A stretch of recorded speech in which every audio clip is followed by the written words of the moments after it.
Hello दोस्तों, अस्सलाम वालेकुम। कैसे हैं आप सब लोग? उम्मीद है सभी खैरियत से होंगे। आज हम आपकी खिदमत में एक मुख्तसर और नया वीडियो लेकर आए हैं जिसमें हम बागो बहार से मुतालिक गुफ्तगू करेंगे।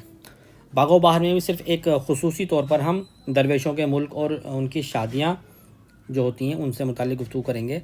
सवाल में बहुत ज़्यादा कन्फ्यूजन पैदा हो जाता है कि कौन से मुल्क का शहज़ादा कौन से मुल्क की शहज़ादी से शादी करता है, या तीसरा दरवेश कौन से मुल्क का शहज़ादा है, चौथा दरवेश कौन से मुल्क का शहज़ादा है, दूसरे दरवेश की शादी किस मुल्क के शहज़ादे से होती है।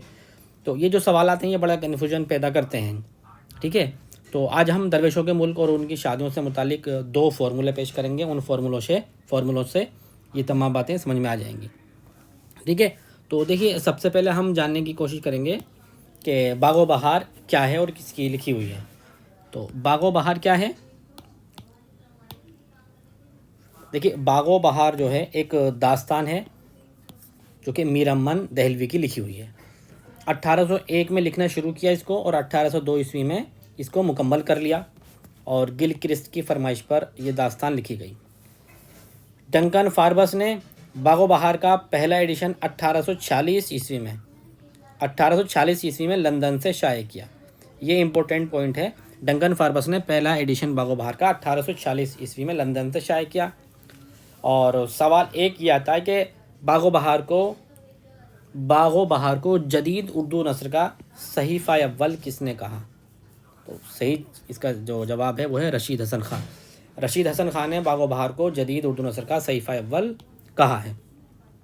ठीक है, अब देखिए, हम दरवेशों के मुल्क और उनकी शादियों से मुतालिक बात करते हैं। दरवेशों के मुल्क और शादियाँ, देखिए, इसको याद करने के लिए हमें दो फॉर्मूलों की ज़रूरत पड़ेगी। ठीक है, एक तो है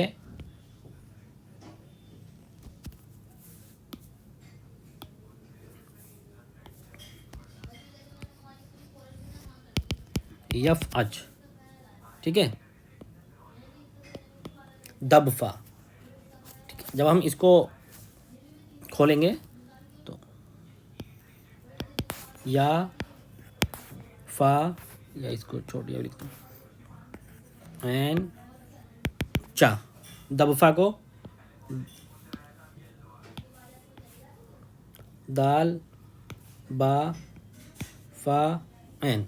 ठीक है, अब देखिए, या से है यमन, ठीक है, फा से फारस, एन से अजम, चा से चीन, दाल से दमिश्क, बा से बसरा, फा से फरंग, ठीक है, एन से अजम। ठीक है, अजम या अजमी।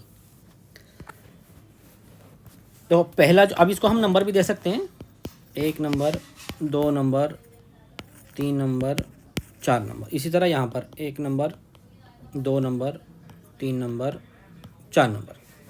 अब देखिए, यफ अच, या फ़ा ऐन चे, दाल बा फ़ा ऐन दब फ़ा।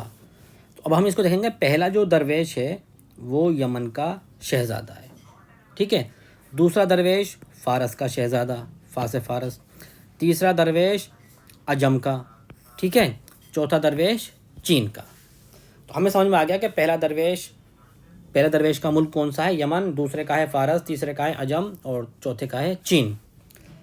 अब इसी तरह से अब हम इनकी शादियाँ के पहले दरवेश यानी दूसरे दरवेश, तीसरे दरवेश, चौथे दरवेश, कोई सा भी दरवेश ले लीजिए। सवाल अगर आता है आपको कि दूसरे दरवेश की शादी किस मुल्क की शहज़ादी से होती है, तो अब हम देखते हैं इसको। देखो, यमन के जो शहज़ादा है उसकी शादी दमिश्क की शहज़ादी से होती है।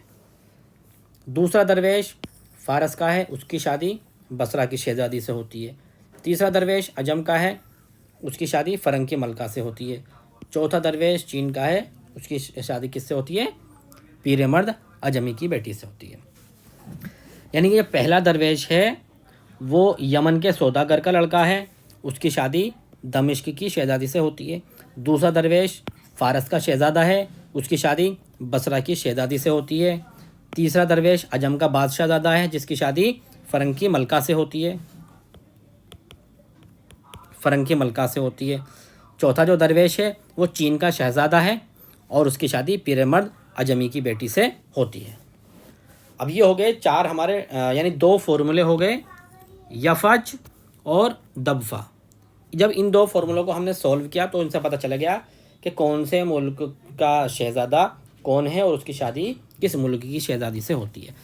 अब इसमें एक पॉइंट और आता है कि जो मलिक शहपाल हैं, मलिक शहपाल की बेटी है रोशन अख्तर, मलिक शहपाल की बेटी रोशन अख्तर का जो निकाह होता है वो किससे होता है? आज़ाद बख्त जो है, आज़ाद बख्त के बेटे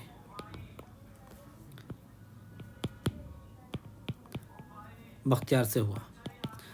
मलिक शहपाल की बेटी रोशन अख्तर का निकाह आज़ाद बख्त के बेटे बख्तियार से हुआ। ठीक है दोस्तों, तो देखिए आज की इस मुख्तसर वीडियो में इतना ही था।